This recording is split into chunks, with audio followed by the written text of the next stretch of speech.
Hello beautiful people. I have a event coming up. It is a wedding. I am not the bride, but I will be part of the bridal party. So I wanted to do a quick updo. I found one that Coco Jones, I love her so much, she did, and I'm going to try to recreate that with my locks. So I have a lot of tools in here. I wanted to explain what I was using, but it might be a little chaotic.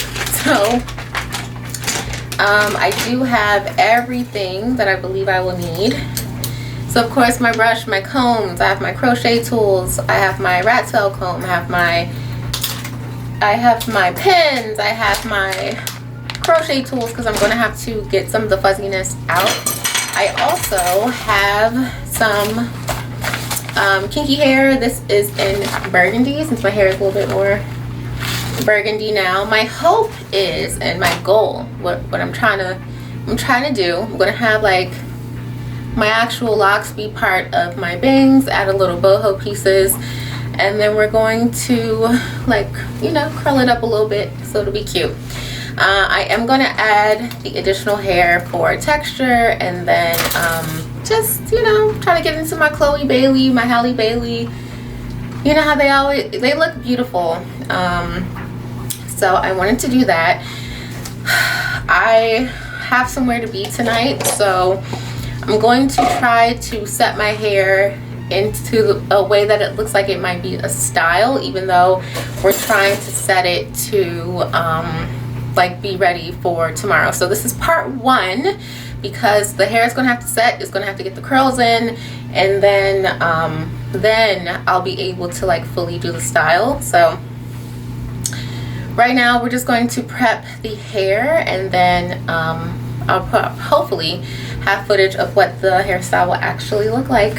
I want to preface that this is the day before, and my hope was to have my hair set. So I did two things.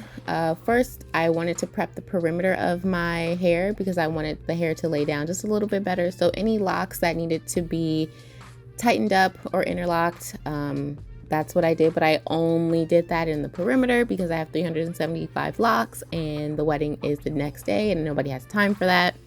So I'm just interlocking and trying to get as much of the fuzziness down as I could.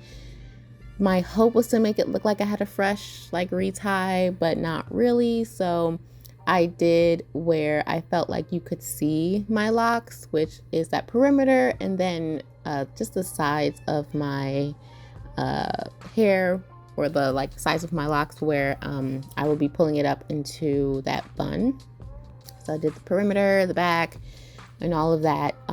And for the front, I did make sure to pull out my bang pieces. When I interlocked them towards my face, if that makes sense, instead of doing it like I normally do. So I believe I took that clip out because this video was getting just a tad bit long, but I interlocked towards my face instead of like down, if that makes sense. Hopefully that makes sense.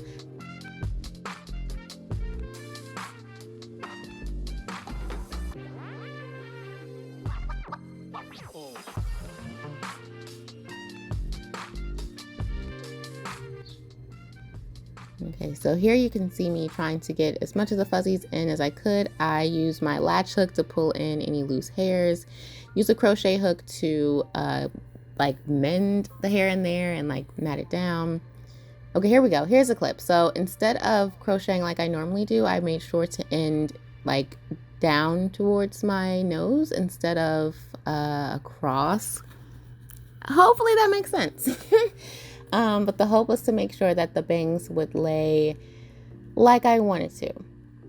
As you can see, I'm tired because that did take at least like an hour, maybe two, even just to get those perimeter locks.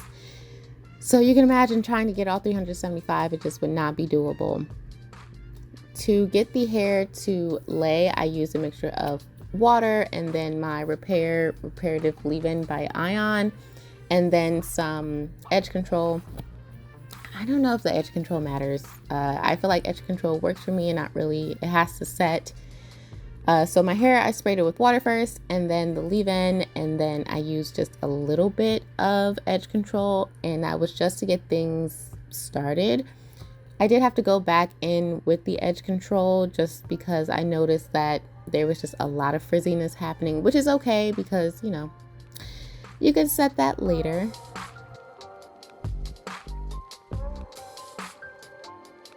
For me, even when I was a loose natural, I just have a lot of hair. My hair is very dense. And yes, I did extend a good portion of my locks, but that, you know, we're not working on the ends of the hair, we're working at the top, and my hair has just always been pretty thick in that way. So I have to do 2 ponytails. I tried to grab all of the hair up to the top, and I tried my best to get to the middle. I think I did the middle as best as I could.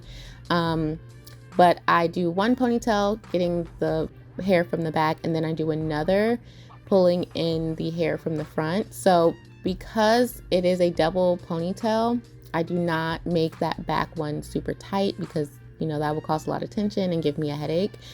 The one at the top is just a tad bit tighter. I don't do my ponytails too tight because, again, it gives me a headache and I don't like to be uncomfortable like that. I use these jumbo ponytail holders. I'll link to them. I swear by them. They do not break. Listen, I've broken so many ponytail. Actually, I removed a clip because one broke. So I went and got my jumbo ponytail holder. They have like these rubber connectors instead of metal. They're beautiful. I love them. I was able to wrap this around my hair 3 times. And again, I don't do it super tight, but even with the 3 times, it's very secure. And it's not too loose. To get texture into my locks, I decided to do twists so that it could dry because the wedding was quite literally the next day.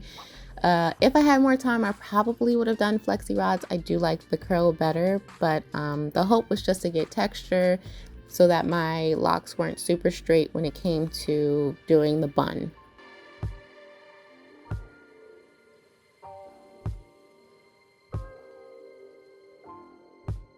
So I did notice that there was a lot of frizziness. I went back in with even more edge control and then my Got To Be glue spray.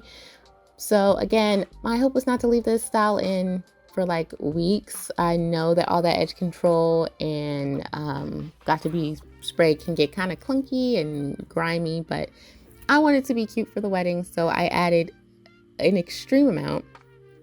You're really not supposed to use like a lot of edge control and beeswax and stuff with Microlocs, but in my experience, if you have a good clarifying shampoo, you will be okay, unless you're piling that stuff in like every day, which I don't do. If you're somebody who, like, you know, uses edge control every day, that might be a problem, but you can get away with it every once in a while, especially if you have a good clarifying shampoo to get it all out. I used a lot, and then I used a lot of the Got To Be spray. I used my blow dryer to kind of set it, and then tied it down with a satin scarf to prep it. And yes, I did go to the rehearsal dinner like this. I was like, listen, the wedding's tomorrow. My hair has to set. I'm so sorry. But it actually, I mean, you know, it kind of looked like a style a little bit with the scarf. The only thing that threw it off were me trying to prep the bangs with the flexi rods, which again I did take out, but you'll see that in part 2. But actually, this is kind of cute. Like, I would wear this. Ew, I don't know if you all can tell, but I'm tired. This whole process took a good 5, almost 6 hours to do. Most of the time was spent getting the perimeter of my hair to lay down and then like interlocking them. So you can just ignore this part, or I don't know. I personally didn't like how the curls came out, and I didn't have a clip of how it looked.